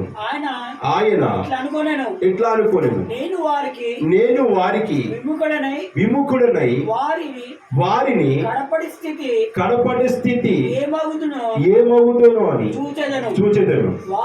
వారు విశ్వాసము లేని పిల్లలు, వారు దైవము కాని దాని వలన నాకు రోషము ఏం చేస్తున్నామంట? మనము దేవుని కాని దాన్ని ప్రేమిస్తున్నామట. మనం ప్రేమించి మనం ఏం చేస్తున్నాము? దేవుని కోపానికి గురి అవుతున్నాము. మనం దేన్ని ప్రేమించాలి? దేవుని ప్రేమించాలి. ప్రభువా నువ్వే నాకు సర్వం, నువ్వే నాకు కావాలి, నువ్వే నాకు నీ వేడుకోవాలి, ఆయన అడగాలి. యోబు గారిని జ్ఞాపకం చేసుకోవాలి. యోబు ఏ రోజైనా ఆ దినస్థితిలో, ఆ బాధలో ఎవరైనా స్నేహితులు ఆశ్రయించాడా? మంచి స్నేహితులు యోబుకి ఆశ్రయించాడా? పిల్లలు పోయారని నేను బాధ చెందాడా? ఆస్తి పోయిందని నేను బాధపడ్డా? ఆపదలు 1 by 1 వస్తూనే ఉన్నాయి యోబు జీవితంలో. ఎక్కడైనా నిరుత్సాహపడ్డా? విశ్వాసాన్ని కోల్పోయాడా? దేవుణ్ణి విడిచిపెట్టాడా? ప్రార్థన మానేశాడా? చెప్పండి. మనం అందంగా తయారైతే ప్రార్థన మానేస్తాం. మనకు తెలుసా? అందంగా తయారైతే ఏం చేద్దాం? ఎంతమంది పెళ్లి రోజుకి దేవుడి సన్నిధికి వచ్చి మీరు ప్రార్థన చేసుకొని బయటికి వెళ్ళారు? ఎంతమంది బర్త్డేకి చర్చికి వచ్చి తెల్లవారు వేసి చర్చికి వచ్చి ప్రార్థన చేసుకుని మీరు బయలుదేరుతారు? అబ్బో బట్టలు వేసుకుని ఊళ్ళో చూపించారు, పరిగెత్తుకుంటారు. నా గుండాలు బాగుందా, నా చీర బాగుందా, నా క్లిప్ బాగుందా, నా చెప్పులు బాగున్నాయి అన్నాడు. కానీ ఎవరికి చూపించాలి? వెళ్ళి ప్రభువా నా హృదయాన్ని నీ సన్నిధిలో చూపిస్తున్నాను ఈ ఉదయకాల సమయంలో. ఈ రోజు నేను బ్రతికి ఒక పుట్టినరోజు చేసుకుంటున్నాడు. కారణం నిర్మాణకుడు నీవే, నిర్మించిన వాడు నీవే, నాకు జీవితాన్ని జీవనిచ్చిన వాడు నీవే. ఎవరైనా దేవుని సన్నిధిలోకి వచ్చి ప్రార్థన చేసుకుంటారా? అబ్బా పెళ్లి రోజండి ఈరోజు పార్కులో కనబడుతుంటారు, పెళ్లి రోజండి హోటల్లో కనబడుతుంటారు, పెళ్లి రోజండి బీచ్ల దగ్గర కనబడుతుంటారు, పెళ్లి రోజులండి ఎక్కడెక్కడికో శిఖార్లు చేస్తారు. కానీ దేవుని సన్నిధి ఒకటి ఉంది, ఆ సన్నిధికి వెళ్ళి ప్రార్థన చేసుకుంటామని జ్ఞానం ఎవరికైనా ఉందా? చూసారా? ఈ దేవుడు కోపంలో పోతే ఏమవుతుంది? అబ్బా భలే నా పిల్లలు భలే తిరుగుతారు అనుకుంటాడా? దేవుడు ఏమన్నా తెలుసా? దేవునికి ఏదంటే ఇష్టం మనం ముందు తెలుసుకోండి. దేవునికి ఏదంటే ఇష్టం? మీ హృదయాన్ని దేవునికి ఇవ్వడం అంటే చాలా ఇష్టం. అది రెండోది, ఆయన మాట వినడం అంటే చాలా ఇష్టం అంట. ఏం చేయవసరం లేదు, మాట వినడం అంటే. మరియా ఉత్తమమైన దాన్ని ఎన్నుకున్నాను అక్కడ దేవుడు. మార్తాను విస్తారమైన పనులు పెట్టుకున్నావు. ఈ లోకంలో నువ్వు సంచరించేదంతా కూడా వ్యర్థం, వేస్తే. మరి ఏం చేస్తుంది తెలుసా? యలోకంలో ఎలాగ బ్రతకాలో నేర్చుకుంటుంది, పర్వత రాజ్యానికి మార్గం వేసుకుంటుంది. ఎవరు ఉత్తములు చెప్పాడు ప్రభు? వండి పెడుతున్నదని తిడుతున్నాడు. ఏమన్నా వండి పెడుతుంది ఏమన్నాడు? ఏమంటారు? ఎవరు నాకు భలే ఉండేవండి, నా కోసం కష్టపడి ఉండేవండి, నా కోసం బాధపడి ఉండుతున్నావు మార్త, చెమటలు పట్టేస్తున్నాయి మార్త. ఈ రోజుల్లో ఫ్యాన్లు, ఇండస్ట్రియల్ ఫ్యాన్లు, ఏసీలు ఉన్నాయి, కానీ ఆ రోజులు ఏమున్నాయండి? పొగొట్ట తప్ప, బొగ్గులు పొయ్యిలు పుల్లలు పొయ్యిలు తప్ప ఏమున్నాయా? ఏంటి ఒకటి ఊదేస్తుంది బాగా ఎన్ని వండేస్తుంది వేసి ప్రభు కోసం. రకరకాల పిండి కూడా ట్రై చేస్తుంది, ఊదిపోయి ఆ యొక్క చెవుతో చూసేసుకొని ప్రభువా నీకు అది దయలేదా, నీకు కనికరం లేదా అంటే దేనికి? నీకు వండిపెట్ట, నాకు వండిపెడతానికి నీ మీద దయ చూపించాలా? నువ్వు నాకు ఎడితే ఏంటి, అట్టకపోతే నువ్వు వెళ్ళవలసినకి వెళ్తాయి నా సంతోషం. కానీ హల్లెలూయా, నువ్వు పెడితే ఏంటి, పెట్టకపోతే ఏంటి, నువ్వు వెళ్ళవలసిన దగ్గరికి వెళ్ళాలని కోరుకుంటున్నాను మార్త. నువ్వు వినవలసిన మాట వినాలని కోరుకుంటున్నాను. నువ్వు పెట్టే ఆహారము, నువ్వు పెట్టే తిండి గొంతుకు దాటితే ఏంటా చెప్పండి? మా నాన్నమ్మ అనేది, రే ఏం తిన్నారా నాన్నమ్మ, ఈ రోజు మేము మాంసం కూర తిన్నాం, నాకుందా అది మాకు తెలియదు. ఒరే గొంతుకు దాడితే అది అసిద్ధమే కదరా అంది. అంటే ఎట్ట అంటారా? గొంతుకు దాడిన తర్వాత అది మనకి ఏమై వస్తుంది బయటికి? చెప్పండి, రోతై వస్తుంది. అవునా? యేసుప్రభు మాట, నువ్వు ఏమి వండుతున్నావు? అసలు నీకు బుర్ర ఉందా మార్త? ఇది ఇహలోకంలో తిండి కోసం ఏడుస్తున్నావు, ఇహలోకంలో తింటే బాగుందని ఏడుస్తున్నావు, పరలోక రాజ్య జీవాహారం గురించి ఆలోచించట్లేదు. నువ్వు పెట్టే తిండి నాకు అవసరం లేదు, వండితే ఏంటి, వండకపోతే ఏంటి? ప్రభు మీద ఎంత కోపం రావాలి మార్తకి చెప్పండి. ఇంకా మనకి ఎంత కష్టపడితే పాస్ట్ కదా ఇంగ్లీష్ మీద చెయ్యనా ఏది తిట్టుకుంటారు మీరైతే? ఏమంటారట? పాస్టర్ గారి కోసం కష్టపడితే కనీసం చెయ్యనట్లేదమ్మా, ఏం పాస్టర్ అమ్మా మూర్ఖుడు అంటారు. ప్రభు మూర్ఖత్వం చూడు ఎలాగుందో. మార్త నువ్వు విస్తారమైన పనులు పెట్టుకొని వినవలసింది వినడం మానేసి, చేయవలసింది చేయడం మానేసి ఏదేదో చేస్తున్నావు. నీ గతి అంటే మరి అక్కడదట ఉత్తమమైన స్థానంలో ప్రభు చెంత కూర్చొని దేవుడు మాట వింటుందట. దేవునికి ఇష్టమైన పని. హల్లెలూయా, హల్లెలూయా. నాకు మనసుకు నచ్చిన పని చేస్తుంది కాబట్టి మరి ఎక్కడదట? పరలోక రాజ్యంలో ఉంటుంది. మార్త నువ్వెక్కడుంటావు? గొట్ట ఊదుకుంటూ ఉంటావు. ఏమంట? ఇక్కడ ఊదుతుంటావు, అక్కడ ఆడు ఊదుతుంటాడు గొట్టం. నీకు ఏం చేస్తాడమ్మా మార్త? అగ్గి పెడతాడు నీకు. నువ్వే నిన్ను కన్న తండ్రిని విసర్జించి, నిన్ను పుట్టించిన దేవుని విసర్జించి, విడిచిపెట్టి జీవించి నాశనం తెచ్చుకున్నావు. చదవండి వాక్యానికి ముందు తీసుకెళ్ళండి. తమ వ్యర్థ ప్రవర్తన వలన నాకు కోపం వచ్చేసింది. ఒకవేళ ఎవరన్నా సరే నా మాట వినకపోతే నాకు ఎంత కోపం వస్తుందో తెలుసా? తాత నాకు ఎంత కోపం వస్తుందో నీ మీద తెలుసా అంటారు మా మనలో. చిన్నపిల్లలకి ఎంత కోపం వస్తుందో నాకు రాదా? నా కోపం తాత కోపం అంటే తెలియదు కదా పాపం. తాత కోపం తెలియదు, ఇద్దరే బతికిపోయారు. ఏమో ఆ పిల్ల తర్వాత ఇద్దరు ఏమో ఒకటి బతికిపోయింది, ముగ్గురు బతికిపోయింది. దేవుడికి కోపం రాదంటారా? వస్తుంది, కానీ చిన్న తెలుసా భరించుకుంటున్నాడు. తమ వ్యర్థ ప్రవర్తన ఆగ్రహము పుట్టించిరి కాబట్టి జనము కాని వారి వల్ల వారికి రోషము పుట్టించును. ఈ రోజు నువ్వు ఎవరైతే బంధువులు, ఎవరైతే చుట్టాలు, ఎవరైతే పిల్లన్నావో వాళ్ళ మీద నీకు రోషం వస్తుందట. అసహించకుండా చేస్తాడు దేవుడు వాళ్ళని. కారణం వాళ్ళు ప్రేమిస్తున్నావు దేవుని విడిచిపెట్టి. నిన్ను కన్న తండ్రిని విడిచిపెట్టి నువ్వు ఎవరిని ప్రేమిస్తున్నావు? నిన్ను పెంచిన వాడిని, నీకు జీవం ఇచ్చిన వాడిని, నీకు ఆయుష్ ఇచ్చిన వాడిని, గర్భంలో నిర్మించిన వాడిని విడిచిపెట్టి నువ్వు ఎవరు నన్ను ప్రేమిస్తున్నావు? అసలు పెట్టింది ఎవరు నీకు? పిండం పెట్టింది ఎవరు? గర్భఫలము యెహోవా ఇచ్చు బహుమానము. దేవుడిచ్చిన మనము దేవుని పని చేయకుండా, దేవుని మాట వినకుండా లోకం మాట వింటాం ఏంటా నాన్న అని ఆయనకు రోషం వస్తుంది. ఇంకా అవివేక జనం వల్ల వారికి కోపం పుట్టింతురు, నా కోపాగ్ని రగులుకొనును, పాతాళ గాధము వరకు అది దహించును, అది భూమిని దాని పంటను కాల్చును, పర్వతములు పునాదులు రవలబెట్టును, వారికి ఆపదలు విస్తరింప చేసేదను, వారి మీద నా బాణములన్నీ వేసేదను, వారు కరువు చేత క్షీణించుదురు, మంట చేత క్రూరమైన హత్యలను హరించి పోవుదురు, బురదలో ప్రాకు పాముల వలె విషమును మృగముల కోరలను వారి మీదకి రప్పించెదను, బయట ఖడ్గమును లోపట భయమును యవనులను కన్యకులను శిశువులను నెరసిన తల వెంట్రుకల కలవారిని నశింప చేయుదును, చిన్నపిల్లలని పెద్దవాళ్ళని యవనస్తులని ఎండికలు పట్టుకుపోయిన మారడ వాళ్ళని ఇదేంట నశింప చేతును. ప్రభువు ఎంత దయాళుడు ఒకసారి ఆలోచించండి. 107వ కీర్తన రాయబడి ఉంటుంది, యెహోవా దయాళుడు, ఆయన కృప నిరంతరం ఉండెను. ఎంత దయాళుడు ఆలోచించండి. ఆయనకి ఎంత కోపం రప్పించినా భరించుకున్నాడు. ఎందుకు తెలుసా?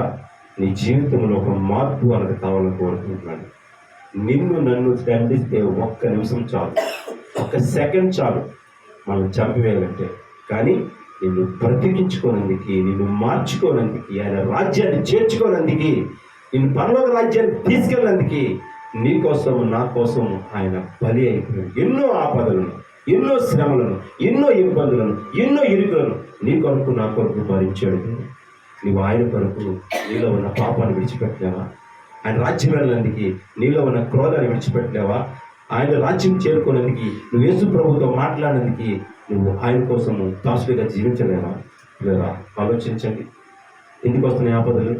మన క్రియల వల్ల వస్తున్నాయి, మనం చేసుకున్న పనుల వల్ల వస్తున్నాయి. మనం చేసుకున్న పనులు చేసుకుపోతూ దేవుని మీద మనం ఏం చేస్తామంట? నిందలు వేస్తామంట. మేము ఉపవాసం ఉండగా నువ్వు ఎందుకు చూడవు ప్రభు అంటాడు. మరి గొప్పగా మాట్లాడేస్తాం. మేము ఉపవాసం ఉన్నప్పుడు మనకు గుర్తొస్తారు ప్రభు అని. యెషయా 58గా దేవుని మాట్లాడుతుంది యెషయా గ్రంథం. మేము ఉపవాసం ఉండగా నువ్వు ఎందుకు చూడవంటే, ఒరే ఒర్రే ఒర్రే ఒరే నాన్న, మీరు ఉపవాసం ఉన్నప్పుడు పనికి వాళ్ళ పనులన్నీ చేస్తున్నారు, గొడవలు ఆడుతున్నారు, గుద్దులు ఆడుతున్నారు, తిడుతున్నారు, అన్నీ చేస్తున్నారు. మళ్ళీ అన్నారు అని ఎందుకు చూడబట్ట. నిజమే, ప్రభు మాట్లాడిన మాట వాస్తవమే. ఉపవాసం ఉన్నప్పుడు శుక్రవారం అందరూ మంది ఉపవాసం ఉంటే చేతులు ఎత్తండి ఒకసారి. శుక్రవారం ఉపవాసం. పొట్టే నా జీవితం, తిండే నా బట్ట, తిండే నా దేవుడు కదా. ఒక్కరోజు ఉపవాసం చేయడం వల్ల ఎవరికి నష్టం కాదు, ఆరోగ్యకరంగా చాలా మంచిది. ఆరోగ్యానికి మంచిది, దేవుడి కొరకు దగ్గర అవుతారు అన్నమాట. ఉపవాసం ఉండడం నష్టం కాదు. మన ప్రవర్తన మనం బాగు చేస్తుంది. ప్రతిదీ మనల్ని నాశనం చేసేదే కానీ బాగుపరిచేది ఏది లేదు. తిండి లిమిట్గా తినండి, నిద్ర సమయంగా పడుకుంటే సమయానికి లేవండి. నిద్రపోవడం చాలా మంది 20 గంటలు పడుకోకండి, మొదలైపోతారు, జ్ఞానం ఉండదు. ఒక నిద్రపోవడం చాలా మంది అంటే నిద్రలో పడుకోవడం చూస్తారు అనమాట. పడుకోకండి, ఒళ్ళు పెరిగిపోయి బరువు అయిపోయి కాలు తర్వాత రావన్నమాట, నల్లవేంట అలా అయిపోతుంటాం. అమ్మ చూడండి, ఇడ్లీ వంటలో చాలా మంది లాభం అయిపోతారు, మిగిలిన తల తినేస్తుంటారు. అన్నం వండుకోలేం కాదు, ఇడ్లీని మిగిలిపోయి తినేసేమంటారు, పూరి మిగిలిపోయి తినేసేమంటారు, వంటలు మిగిలిపోయి తినేసేమంటారు. లాస్ట్కి ఎంత అందాల్లాగా తయారవుతారు, నల్లలేరు, లేగలేరు, పాత్ర ఎత్తలేరు, అలాగే అయిపోతుంటారు. అలాగా మనం నాశనం చేసే పనులు ఎవరు చేసుకోకండి. యహలోకంలో మనం ఆరోగ్యంగా ఉండాలి, సుఖంగా ఉండాలి, సంతోషంగా ఉండాలి, మనశ్శాంతిగా ఉండాలి, ప్రశాంతంగా ఉండాలి, దేవుని వాక్యం వినాలి, వాక్యానుసార జీవితంలో నడవాలి, ఆయన చెప్పినట్టుగా ప్రవర్తించాలి. పరలోక రాజ్యంలో ఆయన పాదాల చెందని ఆయన మనం చూడగలగాలి. చెప్పట్లు కూడా దేవుని మన పరిచయం వస్తాయి. హల్లెలూయా. లేదా చివరిగా వాక్యం చదివి ముగిస్తాను. లూకాసు వార్త 19వ అధ్యాయము 42, 43 వచనం చదవండి. లూకాసు వార్త 19వ అధ్యాయము 42వ వచనం, 43వ వచనం. నీవును ఎప్పుడట? వచ్చే ఆదివారమా? బాగా చెప్పండి. ప్రభు లాస్ట్ గా మనతో మాట్లాడుతున్నాడు. ఎప్పుడు రా కళ్యాణ్ రాజా? ఎప్పుడు? నీవును ఈ నీ దినమందైనను ఈ దినం ఎవరిదట? మంది. నీవును ఈ నీ దినమందైనను సమాధాన సంబంధమైన సంగతులను తెలుసుకొని ఎడల నీకెంతో మేలు. మనకి ఎంతో భాగ్యం అండి. హల్లెలూయా. నిజంగా మన జీవితాలకు కావాల్సిన అద్భుతమైన మాటలు దేవుని మాట మనకి ఎంతో మేలు. ఇప్పుడు మీకు సమాధాన సంబంధమైన మాటలు తెలిసేయా? తెలియదా? గొడవలాడుకునే మాటలు తెలిసేయా? చెప్పండి. సమాధానమైన మాటలు తెలిసి ఏం చేయట? ఆపదలు ఎందుకు విస్తరిస్తాయట? మన ప్రవర్తన వల్ల విస్తరిస్తాయి. కనుక మన ప్రవర్తన సరి చేసుకుంటూ దేవుని విసర్జించి నడిస్తే కలిగే నష్టాల్లో ఈ ఆపదలు 3వ అంశం, పార్ట్ 3. నెక్స్ట్ ఇంకోటి ఉంది, ఏమంటే శాపగ్రస్తులు అవుతారు. దానివల్ల శాపగ్రస్తులు అవుతారు. శాపగ్రస్తులు అవడం అంటే మనం ఏ పని తలపెట్టినా జరగదు.